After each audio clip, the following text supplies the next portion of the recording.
को रूस के खिलाफ इस्तेमाल करने की मंजूरी दे दी है। इसके बाद पुतिन ने नई परमाणु नीति को मंजूरी दी है। अब रूस चाहे तो परमाणु हथियारों का इस्तेमाल कर सकता है।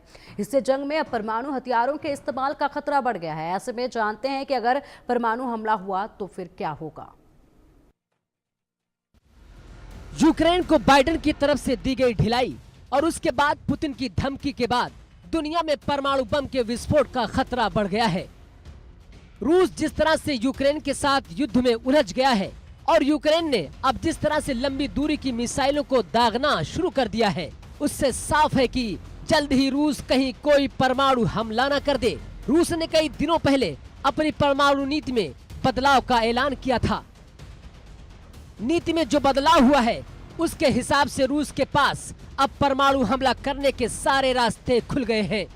लेकिन रूस की नाराजगी यूक्रेन समेत यूरोप के कई देशों पर परमाणु हमले का खतरा मंडराने लगा है। इसके चलते कुछ यूरोपीय देशों ने यूक्रेन से दूरी बनानी शुरू कर दी है। अमेरिका ने यूक्रेन की राजधानी कीव से अपना दूतावास भी बंद कर दिया। सवाल उठता है कि अगर रूस ने परमाणु हथियार का इस्तेमाल कर लिया तब क्या होगा और कितनी तबाही मचेगी। परमाणु बम विस्फोट बेहद विनाशकारी और व्यापक होते हैं। इसे पूरी दुनिया ने अमेरिका के जापान पर किए गए हमलों के असर को देखा है। परमाणु बम के हमले को कुछ इस तरह से समझा जा सकता है कि सबसे पहले आपको बताते हैं कि जहां पर परमाणु बम गिरता है वहां कैसी स्थिति होती है। जिस जगह पर परमाणु बम का हमला होता है उसके आसपास की इमारतों और तकरीबन सभी निर्माण, जीव जंतु, पेड़ पौधे सब नष्ट हो जाया करते हैं। एक विशाल शॉकवेव उत्पन्न होती है और यह आसपास के करीब 2 किलोमीटर के दायरे तक असर डालती है। साथ ही उस स्थान पर तापमान हजारों डिग्री तक पहुंच जाया करता है।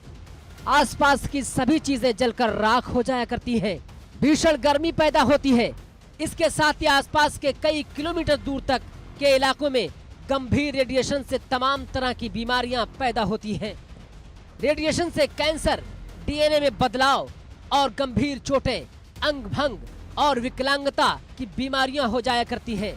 कई तरह के चर्म रोग और जलन की समस्या से भी जूझना पड़ता है। ऐसा नहीं है कि परमाणु बम के हमले के बाद सिर्फ कुछ वक्त के लिए मुश्किल होती है, बल्कि लंबे समय तक समस्याएं होती हैं। जो रेडिएशन निकलती है वो सालों तक और कुछ पीढ़ियों तक अपना कुप्रभाव डालती है। जिस इलाके में हमला होता है वहाँ के पर्यावरण पर भी काफी बुरा असर पड़ता है। सालों तक उस इलाके की भूमि बंजर हो जाया करती है। पर्यावरण को गंभीर नुकसान होता है। मिट्टी, पानी और हवा प्रदूषित हो जाया करती है। इन सब का असर खेती पीने के पानी तक पड़ता है। हिरोशिमा और नागासाकी में बमबारी के 5 से 6 साल बाद जीवित बचे लोगों में ब्लड कैंसर की घटनाओं में जबरदस्त इजाफा हुआ है।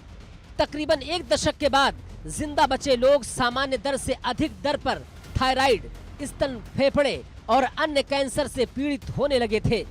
बम विस्फोटों के संपर्क में आने वाली गर्भवती महिलाओं में गर्भपात और उनके शिशुओं की मृत्यु दर की काफी ज्यादा बढ़ गई थी। यानी बच्चों के लिए रेडिएशन सीधे असर डालता है। बच्चों में बौद्धिक विकलांगता, बिगड़ा हुआ विकास और कैंसर विकसित होने का खतरा बढ़ जाया करता है। यानी ये समझा जा सकता है कि आने वाले कई दशकों तक इसका असर होता है।